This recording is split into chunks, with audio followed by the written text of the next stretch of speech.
اور آپ جانتے ہیں کہ یمن کے شاہی قبیلے حمیر میں سے ایک بادشاہ طبع، وہ یہاں سے گزرا،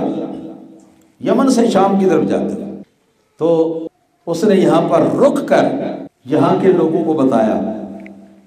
کہ یہاں اللہ تعالیٰ کا آخری رسول محمد صلی اللہ تعالی وسلم تشریف لائے گا، ہجرت کر کے اپنے اصلی وطن سے، اور اے کاش کہ اس کے آنے کا زمانہ قریب ہوتا تو میں یہاں سے جانے کا نام ہی نہ لیتا، میں یہی رہتا، مگر اس کا آنا ابھی لیٹ ہے۔ یہ کتاب میں پڑھا ہوا تھا نا۔ اور کیا تھا؟ پھر اس نے ایک خط لکھا، اور وہ خط لکھ کے تو ایک خاندان کو وہاں پر سپرد کیا اور کہا کہ یہ خاندان یکے بعد دیگرے، باپ کے بعد بیٹا، اس کے بعد پھر اس کا بیٹا، اس کے بعد اس کا بیٹا، یہ محفوظ رکھو، اور جس وقت وہ پیغمبر آخر الزمان محمد صلی اللہ تعالی علیہ وسلم تمہارے خاندان کے اندر آ کر مہمان ٹھہرے گا، ہمارے خاندان میں آ کے مہمان ٹھہرے گا، تو یہ میرا رکا جو ہے یہ ان کو میری طرف سے میرا خط بھیج گا۔ کہاں وہ زمانہ اور کہاں جب سرکار یہاں تشریف لائے، حضرت ابو ایوب انصاری رضی اللہ تعالیٰ عنہ اللہ تعالیٰ کی بارگاہ میں سجدے میں گرے ہوئے تھے کہ اللہ کا پیارا حبیب ہمارے گھر میں آئے۔ ہاں جی، سب کو آس تھی، سب کے دل میں امید تھی کہ ہمارے گھر میں آپ تشریف لائے، ہمارے گھر میں، ہمارے گھر میں۔ راستے میں آپ کی اونٹنی، آپ کی ڈاچی مبارک کی مہارے پکڑنے کی کئی لوگوں نے کوشش کی، مگر سرکار نے فرمایا نہ نہ، اس کی مہار چھوڑ دو، فَإِنَّهَا مَأْمُورَةٌ، اس لیے کہ اللہ تعالیٰ کی طرف سے اس کو حکم دیا گیا ہے، یہ اس حکم کی پابند ہے، جہاں اللہ تعالیٰ کا اس کو حکم ملا ہوا ہے وہاں پر یہ اونٹنی خود بیٹھ جائے۔ مدینہ منورہ کی گلیوں میں گھومتی رہی، اور جہاں کوئی نئے گھر کا دروازہ آتا تو ادھر منہ کر کے تو ایسے کر کے سونگ، ایسے کر کے یہ اونٹنی سونگتی، سونگنے کے بعد پھر آگے پھر سونگ کر پھر آگے وہ چیک کر رہی تھی اپنا جو دماغ کے اندر اس کا تھرمامیٹر رکھا ہوا تھا اس کے ساتھ، ہاں جی، اس کے ساتھ وہ چیک کر رہی تھی۔ چنانچہ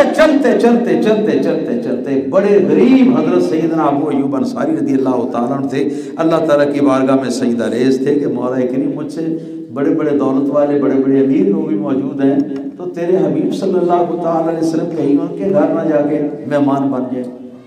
تو اب کیا ہوا کہ اونٹنی آ کے تو سیدنا ابو ایوب انصاری رضی اللہ تعالیٰ عنہ کے دروازے کے سامنے اونٹنی جو ہے وہ بیٹھ گئی۔ تو اب سرکار نے سب لوگوں کو بتا دیا کہ بس جہاں پر اس نے بیٹھنا تھا وہاں پر یہ بیٹھ گئی ہے، رک گئی ہے، اب ہم یہ جو سامنے والا مکان ہے اس مکان کے اندر ہم اب قیام کریں گے۔ ابو ایوب انصاری رضی اللہ تعالیٰ اندر تھے، رو رہے تھے سجدے میں، ہے جی، بلوایا گیا، خوشخبری سنائی گئی کہ بھئی ابو ایوب آپ کہاں ہیں؟ رسول اللہ صلی اللہ علیہ وسلم آپ کے دروازے پر تمہارا انتظار کر رہے ہیں۔ آپ کی خوشی کا کوئی ٹھکانہ نہ تھا۔ چنانچہ حضرت ابو ایوب انصاری رضی اللہ تعالیٰ عنہ باہر نکل کے سرکار کا استقبال کیا، رو کے استقبال کیا، اور یہ رونا جو تھا یہ خوشی کا رونا تھا۔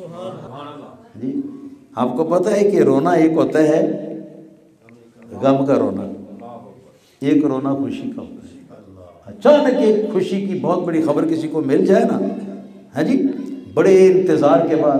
مل جائے، اچانک مل جائے، تو خوشی کے آنسو اس کی آنکھوں میں نہیں آتے، یہ خوشی کے آنسو۔ پھر اس کے بعد نبی کریم صلی اللہ تعالی علیہ وسلم کے سامنے وہ طبع بنو حمیر یمن والا جو رکا دے گیا تھا، جو خط دے گیا تھا، تو وہ خط جو ہے نا وہ نکال کے تو پیش کر، ہاں جی، اس کو جب سرکار نے دیکھا تو اس میں یہی لکھا ہوا تھا کہ میں فلاں میرا نام ہے اور میں یہاں سے گزر رہا تھا، مگر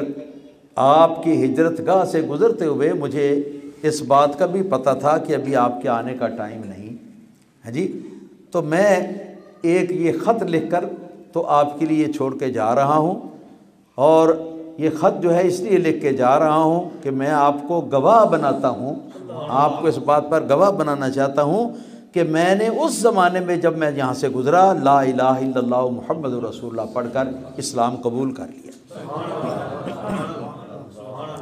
ذرا کئی اہل کتاب کے بڑے بڑے علماء جو ہیں وہ اپنی کتابوں میں جو پڑھا ہوا تھا نا،